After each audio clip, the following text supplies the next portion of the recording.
ഫെബ്രുവരി 10 ഇന്നത്തെ daily reflection. നടത്തിപ്പുകാരൻ ഞാനല്ല എന്ന തലക്കെട്ടോടു കൂടി രണ്ടാമത്തെ പടിയുടെ ഭാഗമായിട്ടുള്ള 4-ാമത്തെ അധ്യായത്തിലെ ലിറ്ററേച്ചറാണ്.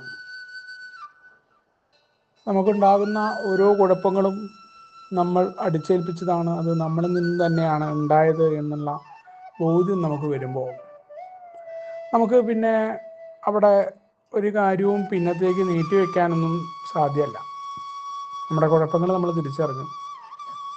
എന്തൊക്കെയാണ് നമ്മുടെ കുഴപ്പങ്ങൾ? നമ്മുടെ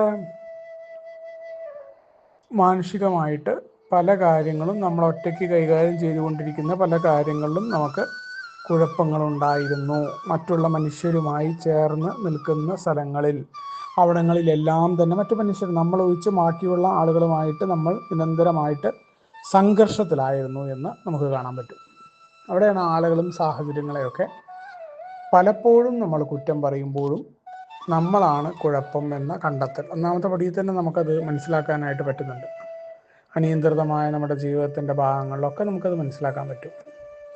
അവിടെ നമ്മൾ വളരെ കൃത്യമായിട്ട് തന്നെ നമ്മൾക്ക് വ്യക്തിബന്ധങ്ങളിൽ കുഴപ്പമുണ്ട്. നമ്മളെപ്പോഴും ഇങ്ങനെ നോക്കിയാൽ മതി.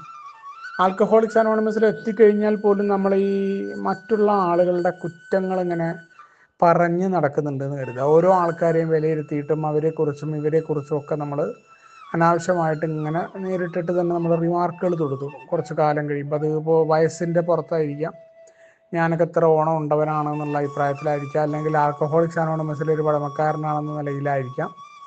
അവിടങ്ങളിലൊക്കെ ഈ ഒരു കുഴപ്പം തിരിച്ചറിയാൻ സാധിക്കാത്തതിൻ്റെ കാരണം രണ്ടാമത്തെ പടി ഉറപ്പിക്കാത്തതുകൊണ്ടാണെന്നുള്ളതാണ് യഥാർത്ഥ വാസ്തവം. പക്ഷെ അറിയില്ല. നമ്മൾ പറഞ്ഞുകൊണ്ടിരിക്കുക എന്താണെന്ന് വെച്ചാൽ ഭയങ്കര ദൈവത്തെക്കുറിച്ചൊക്കെ ഭയങ്കര സംഭവമായിട്ട് നമ്മൾ പറയും. തൊട്ടടുത്ത നിമിഷവും നമ്മൾ നടത്തിക്കൊണ്ടിരിക്കുന്ന പ്രവൃത്തി എന്താ നമ്മൾ ചിന്തിക്കണം. നമ്മളിത് അറിയുന്ന പോലും ഇല്ല നമുക്ക് ഇത്രയും കുഴപ്പങ്ങളുണ്ട് മറ്റുള്ളവർ. കാരണം അവരുടെ കുഴപ്പമല്ല, നമ്മുടേതാണ് കുഴപ്പം, നമ്മൾ തിരിച്ചറിഞ്ഞിട്ടില്ല. പിന്നെന്താണ്? നമ്മുടെ വൈകാരിക അവസ്ഥകളെ നിയന്ത്രിക്കാൻ കഴിഞ്ഞിട്ടില്ല. എന്നാലോചിച്ചാൽ നമ്മളെ ചെറിയ രീതിയിൽ വിമർശിക്കുകയും മറ്റു കാര്യങ്ങൾ മറ്റുള്ളവർ സഹിഷ്ണുതപ്പെടുത്തണം, മറ്റേത് ചെയ്യണം എന്നൊക്കെ പറയണം. അത് നമ്മൾ ചെറിയ വിമർശനങ്ങൾ വന്നാൽ പൊട്ടിത്തെറിക്കുക. നമ്മൾ മറ്റുള്ള ആൾക്കാരെയൊക്കെ അങ്ങോട്ട് ഇതാക്കുക, മറ്റുള്ളവർക്ക് വലിയ ഉപദേശം കൊടുക്കും. അവനവൻ്റെ കാര്യത്തിൽ വന്നു കഴിഞ്ഞാൽ ഈഗോ നിയന്ത്രിക്കാൻ പറ്റുന്നില്ല. നമ്മളെക്കുറിച്ച് പറഞ്ഞു എന്ന് കേട്ടാൽ കുഴഞ്ഞു പരിപാടി. അത്രേ ഉള്ളൂ. പക്ഷെ ഇത് നമുക്ക് മനസ്സിലാവുന്നുണ്ടോ? നമുക്ക് മനസ്സിലാവുന്നില്ല. നമ്മൾ ഫുൾ തർക്കം, നമ്മളെല്ലാം ശരിയാണെന്നുള്ള കാഴ്ചപ്പാടിൽ ഇങ്ങനെ മുന്നോട്ട് പോയിക്കൊണ്ടിരിക്കുകയല്ലേ. നമുക്ക് നമ്മുടെ ദേഷ്യത്തെ നിയന്ത്രിക്കാൻ പറ്റുന്നില്ല, നമ്മുടെ മറ്റുള്ള ആൾക്കാരോടുള്ള അസൂയ നിയന്ത്രിക്കാൻ പറ്റുന്നില്ല. അതൊക്കെ അങ്ങനെ പ്രകടമായിട്ട് വരുന്നുണ്ട്. നമ്മൾ മറ്റുള്ളവരുടെ കുറ്റങ്ങളൊക്കെ പറയാൻ തുടങ്ങുക ഒക്കെ ചെയ്യാം. ഇത്തരത്തിലുള്ള വൈകാരികമായ പല കാര്യങ്ങൾ, നമ്മുടെ സങ്കടം, നമ്മുടെ അമിതമായിട്ടുള്ള സന്തോഷം, ഇതൊന്നും നമുക്ക് നിയന്ത്രിക്കാൻ പറ്റുന്നില്ല. പക്ഷെ നമുക്കത് ബോധ്യമുണ്ടോ എന്നുള്ള ചോദ്യമാണ്. നമുക്കത് ബോധ്യം വേണം, എന്നാലേ കാര്യമുള്ളൂ. അവിടെയാണ് യഥാർത്ഥത്തിൽ ഇത് പറ്റിയിട്ടില്ല എന്ന ബോധ്യം എനിക്ക് ഉണ്ടാവുന്നുണ്ടോ. ഒന്നാമത്തെ പടിയിലാണെങ്കിലാണ്, ഒന്നാമത്തെ പടി കൃത്യമായിട്ട് അനിയന്ത്രിതാവസ്ഥയാണെങ്കിലാണ് നമുക്കത് ബോധ്യം ഉണ്ടാവുക. അതല്ലാന്നുണ്ടെങ്കിൽ നമ്മൾ അഭ്യാസത്തിനാണ്, ഇതൊക്കെ ഇങ്ങനെ പോകും, അങ്ങനെ പുരോഗതിയൊക്കെ അല്ലേ ഉണ്ടാവുള്ളൂ എന്നുള്ള ഒടുന്യായം പറഞ്ഞുകൊണ്ട് ഇങ്ങനെ പോവുകയും നമുക്കും മറ്റുള്ളവർക്കും ഉപകാരമില്ലാതെ രീതിയിൽ നമ്മുടെ ഷെയറിങ് പോലും എങ്ങനെയാവും. സ്വയം സഹതാപമായിട്ടേ നമുക്ക് കുറേ പുരോഗതി അല്ലേ ഉള്ളൂ എന്ന് പറഞ്ഞാൽ പുരോഗതി പോയിട്ട് അതിൻ്റെ അടുത്ത് കൂടെ പോകാൻ പറ്റുമോ അങ്ങനെ പറഞ്ഞുകൊണ്ടിരുന്ന? അവിടെ വളരെ കൃത്യമായിട്ട് തന്നെ എൻ്റെ വൈകാരിക അവസ്ഥകളെ നിയന്ത്രിക്കാനായിട്ട് എനിക്ക് പറ്റുന്നില്ല. ഞാൻ കഷ്ടപ്പാടിനും വിഷാദത്തിനും ഇരയാണ്. എനിക്ക് കടുത്ത കഷ്ടപ്പാടും പ്രശ്നങ്ങളും പരാതികളും ഉണ്ടെങ്കിൽ ഞാൻ മനസ്സിലാക്കണം എൻ്റെ പോക്ക് ശരിയായിട്ടുള്ള രീതിയിലല്ല, എവിടെയൊക്കെയോ കുഴപ്പങ്ങൾ ഉണ്ടായിട്ടുണ്ട്. അല്ലെങ്കിൽ ആ കഷ്ടപ്പാടിനെ തിരിച്ചറിയാനും അതിൻ്റെ കുഴപ്പങ്ങളും എങ്ങനെയാണ് മാറ്റേണ്ടത് എന്നുള്ള ചർച്ച പോലും ചെയ്യാൻ തയ്യാറായിട്ടില്ല എന്നുള്ളതാണ്. അതുകൊണ്ടാണ് വിഷമമൊക്കെ ഉണ്ടാകുന്നതിൻ്റെ കാരണം. അതേമാതിരി വേറൊരു വിഷമിച്ചിരുന്ന ആളെ നമ്മൾ ഉപദേശം കൊടുക്കാനല്ല പോവുക. അതും ഇവിടുത്തെ ഈ ഒരു പ്രശ്നം കേട്ടോ. നമ്മൾ മറ്റുള്ളവർക്ക്, കാരണം നമ്മൾ നല്ല മാനസികാവസ്ഥയിൽ നിന്നിട്ട് ഈ ഉപദേശം കൊടുക്കുന്ന പോലെയല്ല മറ്റൊരാളുടെ വിഷമസ്ഥിതിയിൽ പോയിട്ട് ഉപദേശം കൊടുക്കുന്നതിനെ കുറിച്ചല്ല പറയുന്നത്. അപ്പോൾ അവിടെ യഥാർത്ഥത്തിൽ നമ്മൾ പോയിക്കൊണ്ടിരിക്കുന്ന ആൽക്കഹോളിക്സ് അനോണിമസിൻ്റെ ജീവിത രീതിയിലല്ല എന്ന ബോധ്യം പോലും നമുക്കില്ല.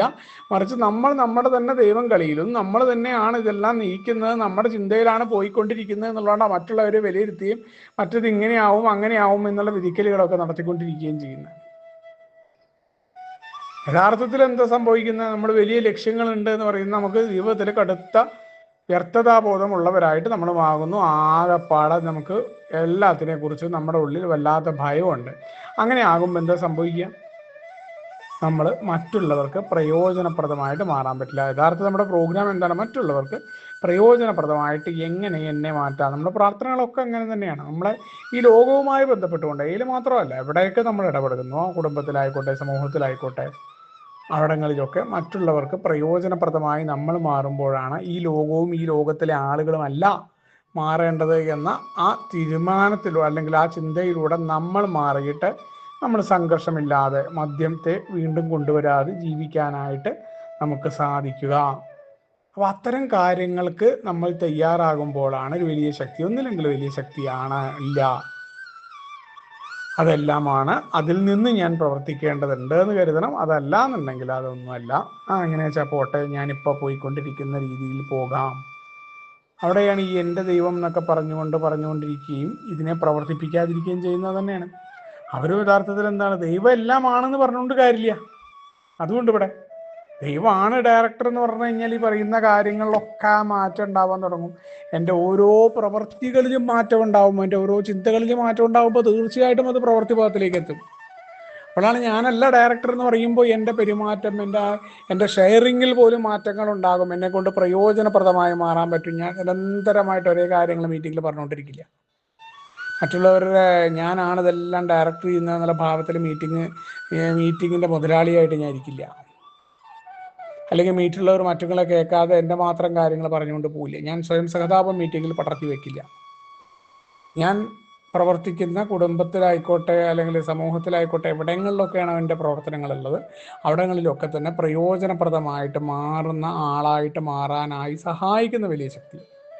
അതിനെല്ലാം എൻ്റെ കുഴപ്പങ്ങളും എൻ്റെ ദുർബലതകളെയും മാറ്റി എന്നെ സഹായിക്കുമെന്ന ആ ഉറച്ച വിശ്വാസത്തെ പ്രവർത്തിപ്പിക്കുന്നുകൊണ്ടാണെന്നും അത് പ്രവർത്തിപ്പിക്കാൻ നിരന്തരമായിട്ടും ഒരു ദിവസത്തെ പരിപാടി എന്നുള്ള തയ്യാറാവണമെന്നുള്ള ഓർമ്മപ്പെടുത്തലോട് കൂടിയാണ് ഇന്നത്തെ ഡെയിലി റിഫ്ലക്ഷൻ കടന്നു വരുന്നത്. നമുക്ക് ഒരുമിച്ച് കൊണ്ടേ പറയുന്നത് മുന്നോട്ട് പോകാം. ശുഭദിനം, സുപ്രഭാതം.